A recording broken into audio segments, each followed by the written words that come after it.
ഇപ്പോൾ കുറേ കാലമായിട്ട് ഇൻസ്റ്റയിലും യൂട്യൂബിലൊക്കെ വൈറലായിക്കൊണ്ടിരിക്കുന്ന ഈ ഒരു സാലഡ് നമുക്കും ഒന്ന് ഉണ്ടാക്കി നോക്കാമേ. സംഭവം നല്ല അടിപൊളിയായിരുന്നു, എല്ലാവർക്കും ഭയങ്കരമായിട്ട് ഇഷ്ടപ്പെട്ടെ. വീഡിയോ സ്കിപ്പ് ചെയ്യാതെ ഫുള്ള് കാണണം. ഇഷ്ടപ്പെട്ട ചാനലൊന്ന് സബ്സ്ക്രൈബ് ചെയ്ത് സപ്പോർട്ട് ചെയ്യണേ. ഞാനിപ്പം ഏകദേശം ഒരു 5 പീസ് ചിക്കൻ എടുത്തിട്ടുണ്ടായിരുന്നു. ബോൺലെസ് ആണ്, നമ്മുടെ കറിക്കട്ടില്ലേ ആ ഒരു പരുവം എടുത്തിട്ടുണ്ട്. ചെറിയ ചെറിയ പീസായിട്ടുള്ളതിന് ഞാൻ കുഞ്ഞായിട്ട് ഒന്ന് നുറുക്കി വെച്ചിട്ടുണ്ട്. അത് പെട്ടെന്നൊന്ന് വെന്ത് കിട്ടാൻ വേണ്ടിയിട്ടായിരുന്നേ. ഇതിലേക്ക് നമുക്ക് പാകത്തിനുള്ള ഉപ്പും കൂടി ചേർത്തിട്ട് നമുക്ക് നന്നായിട്ട് ഇങ്ങനെ ഒന്ന് യോജിപ്പിച്ചതിന് ശേഷം ഒന്ന് അടച്ചങ്ങ് മാറ്റി വെച്ചേക്കാമേ. ഇതങ്ങനെ റെസ്റ്റ് ചെയ്യേണ്ട ആവശ്യമൊന്നുമില്ല, പെട്ടെന്ന് തന്നെ നമുക്ക് എടുക്കാം. നമുക്കിത് സ്റ്റീം ചെയ്തെടുക്കാൻ വേണ്ടിയിട്ടാണ്. അതിന് വേണ്ടിയിട്ട് ഞാൻ ഇഡ്ഡലി കുട്ടവും വെച്ചിട്ട് അതിലേക്ക് നമ്മുടെ ഇഡ്ഡലിയൊക്കെ പുഴുങ്ങുന്ന തട്ട് വെച്ച് കൊടുക്കുവാണേ. എന്നിട്ട് ആ ഒരു 4 കുഴിയിലും കുറച്ച് വെജിറ്റബിൾ ഓയിലൊന്ന് സ്പ്രെഡ് ചെയ്ത് കൊടുത്തിട്ടുണ്ട്. വെളിച്ചെണ്ണയും നല്ലെണ്ണയൊന്നും എടുക്കരുത്, സൺഫ്ലവർ ഓയിൽ അതുപോലത്തെ എന്തെങ്കിലും മാത്രമേ എടുക്കാവൂ.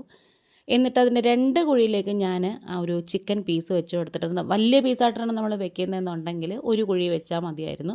പക്ഷേ അത് വെന്ത് കിട്ടുമെന്നൊരു സംശയം കൊണ്ട് ഞാൻ കുഞ്ഞതായിട്ട് ഇട്ടിട്ടുണ്ടായിരുന്നേ. എന്നിട്ട് അതിൻ്റെ മുകളിലേക്ക് 2 എരിവുള്ള വറ്റൽമുളക് വെച്ചു. മറ്റേതിൻ്റെ കുഴിയുടെ മുകളിൽ ചിക്കൻ വെച്ചേക്കുന്നതിൻ്റെ മുകളിലേക്ക് ഒരു 7 അല്ലി വെളുത്തുള്ളി തൊലി കളഞ്ഞിട്ട് അതും കൂടി വെച്ച് കൊടുത്തിട്ടുണ്ട്. ഇനി ബാക്കിയുള്ള 2 കുഴിയിലേക്ക് നമ്മളിതുപോലെ മുട്ട പൊട്ടിച്ചൊഴിച്ച് കൊടുക്കുവാണ്. ആ ഒരു ഉണ്ണിയൊക്കെ ഉടയാതെ കിട്ടുകയാണെന്നുണ്ടെങ്കിൽ അതാണ് കേട്ടോ ഏറ്റവും നല്ലത്. ഇനി 2 കുഴിയിലും ഒരു 5-6 മണി വീതം കുരുമുളക് മുഴുവനുള്ളത് ചേർത്ത് കൊടുത്തിട്ടുണ്ട്. നിങ്ങളുടെ കയ്യിൽ പൊടിച്ച കുരുമുളക് ഉണ്ടെങ്കിൽ അത് നമ്മൾ അരയ്ക്കാൻ നേരം അത് വെച്ച് കൊടുത്താൽ മതിയായിരുന്നേ. ഇനി നമുക്കൊരു 10 മിനിറ്റ് സ്റ്റീം ചെയ്തെടുക്കുമ്പോഴത്തേക്കും ഇതെല്ലാം നന്നായിട്ട് വെന്ത് വന്നിട്ടുണ്ട്. ആ മുളകൊക്കെ പഴം പോലെ വെന്തിട്ടുണ്ട് കേട്ടോ. പിന്നെ ചിക്കനും വെന്തിട്ടുണ്ട്. മുട്ട പിന്നെ എന്തായാലും പെട്ടെന്ന് തന്നെ വെന്ത് കിട്ടുമല്ലോ.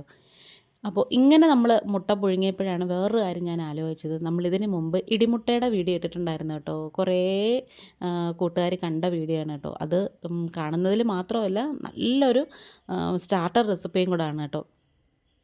എല്ലാവർക്കും ഭയങ്കരമായിട്ട് ഇഷ്ടപ്പെടും. ഈവനിങ് സ്നാക്കായിട്ട് എടുക്കാം, അല്ലെങ്കിൽ രാവിലെ ഇഡ്ഡലിയും ദോശയൊക്കെ കഴിക്കുമ്പം അതിൻ്റെ സൈഡായിട്ട് കൊടുക്കാം. അങ്ങനത്തെ നമ്മൾ അതൊക്കെ കഴിഞ്ഞിട്ട് നമ്മൾ ഓരോന്നായിട്ട് ഈ ഒരു പ്ലേറ്റിലേക്ക് വെച്ച് കൊടുക്കുവാണ്. ഞാനിപ്പം ചിക്കൻ അതിനകത്ത് നിന്ന് എടുത്തിട്ടില്ല, മുട്ട എടുത്ത് വെച്ചിട്ടുണ്ട്. അതുപോലെ തന്നെ വറ്റൽ മുളകും വെളുത്തുള്ളി എടുത്തിട്ടുണ്ട്. ഇത് നമുക്ക് നന്നായിട്ട് നല്ല പേസ്റ്റായിട്ടൊന്ന് അരച്ചെടുക്കാൻ വേണ്ടിയിട്ടാണ്. അപ്പം നമുക്കിത് ബ്ലെൻഡറിലേക്ക് ഇട്ട് കൊടുക്കാം. അപ്പോൾ ഈ ഒരു സമയത്ത് ഈ ഒരു ചാനൽ നിങ്ങൾക്ക് ഇഷ്ടപ്പെടുകയാണെന്നുണ്ടെങ്കിൽ, ഈ ഒരു വീഡിയോ നിങ്ങൾക്ക് ഇഷ്ടപ്പെടുകയാണെന്നുണ്ടെങ്കിൽ പ്ലീസ് ഒന്ന് ലൈക്ക് ചെയ്യും, ഷെയർ ചെയ്യും, കമൻറ്റ് ചെയ്യും, സബ്സ്ക്രൈബ് ചെയ്ത് സപ്പോർട്ട് കൂടെ ചെയ്യണേ. ആ ഒരു കുരുമുളകും അതുപോലെ തന്നെ വെളുത്തുള്ളിയും വറ്റൽ മുളകും എല്ലാം നമുക്ക് ബ്ലെൻഡറിലേക്ക് ഇട്ട് കൊടുത്തിട്ട് നല്ല സ്മൂത്ത് പേസ്റ്റായിട്ട് നമുക്ക് അരച്ചെടുക്കാനുണ്ട്. ഇതിലേക്ക് നമുക്ക് ആവശ്യത്തിനുള്ള ഉപ്പും കൂടി ഇപ്പോഴേ ചേർത്ത് കൊടുക്കണം. ചിക്കൻ മാരിനേറ്റ് ചെയ്തപ്പോൾ നമ്മൾ ഉപ്പ് ചേർത്തിട്ടുണ്ടായിരുന്നു, വേറൊന്നും നമ്മൾ ചേർത്തിട്ടില്ല, ഉപ്പ് മാത്രമേ ചേർത്തിട്ടുണ്ടായിരുന്നു. ഇനി അരമുറി ചെറുനാരങ്ങ പിഴിഞ്ഞ് അതിലേക്ക് ഒഴിച്ചു കൊടുക്കണം. അതുപോലെ തന്നെ ഈ ഒരു ചീസും കൂടി സ്ലൈസ് അതിലേക്ക് ചേർത്ത് കൊടുക്കണം. ചെറുനാരങ്ങ നമ്മൾ കുരുവൊക്കെ കളഞ്ഞിട്ട് വേണം നമുക്കിതിലേക്ക് ചേർത്ത് കൊടുക്കാൻ. അപ്പം ഇതുപോലെ നല്ല സ്മൂത്ത് പേസ്റ്റായിട്ട് നമുക്ക് അരച്ചെടുത്തിട്ടുണ്ട്. അപ്പോൾ ഞാനിവിടെ വെജിറ്റബിൾസ് ചോപ്പ് ചെയ്ത് വെച്ചിട്ടുണ്ടായിരുന്നു ചോപ്പറിലിട്ട്. അത് ക്യാരറ്റുണ്ട്, പിന്നെ സവോള ഉണ്ട്, ക്യാബേജുണ്ട്. ഇനി നമുക്ക് ചിക്കനും ഞാൻ ചോപ്പറിലിട്ട് തന്നെയാണ് കേട്ടോ അടിച്ചെടുത്തത്. ഇനി നമ്മുടെ ആ ഒരു ഹെൽത്തി മയോണൈസ് ഉണ്ടല്ലോ, അതും കൂടി നമുക്കിതിലേക്ക് ചേർത്ത് കൊടുക്കാം. ഇത് ശരിക്കും പറഞ്ഞാൽ ബ്രെഡിൽ മാത്രമല്ല കേട്ടോ, നമ്മൾ ചപ്പാത്തി ഉണ്ടല്ലോ അതിനകത്ത് വെച്ച് റോൾ ചെയ്ത് വേണമെങ്കിലും കഴിക്കാം. നല്ല ടേസ്റ്റാണ്, ബെസ്റ്റ് കോംബോ ആണ് കേട്ടോ. പിന്നെ കുറച്ച് ക്യാപ്സിക്കം കൂടി ചേർത്ത് കൊടുക്കാം. പിന്നെ നിങ്ങളുടെ കയ്യിൽ മിക്സഡ് ഹെർബോ അല്ലെങ്കിൽ ഒറിഗാനോ ഉണ്ടെങ്കിൽ ഈ ഒരു സമയത്ത് അതും കൂടി ഒരു 1/4 ടീസ്പൂൺ ചേർത്ത് കൊടുക്കാമേ. 1/4 ടീസ്പൂൺ മതി, കാരണം അതിൻ്റെ ഒരു ടേസ്റ്റ് എല്ലാവർക്കും ഇഷ്ടപ്പെടണമെന്നില്ല. ഇനി ഇതെല്ലാം കൂടി നന്നായിട്ട് മിക്സ് ചെയ്ത് യോജിപ്പിച്ച് നല്ല സെറ്റാക്കി എടുക്കണം.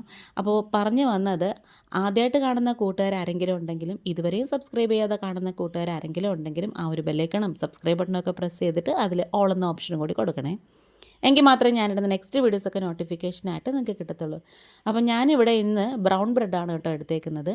അതിൻ്റെ ഒരു വശത്ത്, ബ്രെഡിൻ്റെ ഒരു വശത്ത് നമ്മളിത് വെച്ച് കൊടുത്തതിന് ശേഷം അടുത്ത ബ്രെഡ് കൊണ്ട് കവർ ചെയ്തിട്ട് നമുക്കിതൊന്ന് ടോസ്റ്റ് ചെയ്തെടുക്കാം. നല്ല ടേസ്റ്റാണ് കേട്ടോ. കുട്ടികൾക്ക് ഈവനിങ് സ്നാക്കായിട്ട് കൊടുക്കാം, രാത്രിയിൽ വേണമെങ്കിൽ നമുക്ക് കഴിക്കാനെടുക്കാം. അപ്പോൾ ഈ ഒരു ടോസ്റ്ററിൽ വെച്ച് നമ്മൾ ടോസ്റ്റ് ചെയ്തെടുത്തിട്ടുണ്ട്. ഇനി നമുക്കിത് ചൂടോടുകൂടി സോസിൻ്റെയും സ്ലൈസ് ചെയ്ത് സവാളയുടെയും കൂടെ കഴിക്കാമേ. വീഡിയോ കണ്ട് സപ്പോർട്ട് ചെയ്യുന്ന കൂട്ടുകാർക്ക് ഒത്തിരി നന്ദിയാണ്. അപ്പോൾ നമ്മുടെ വീഡിയോ വൈൻഡപ്പ് ചെയ്യാറായി. ഇന്നിപ്പോൾ ഇത്രയേ ഉള്ളൂ. വീണ്ടും വരാം. Thanks for watching.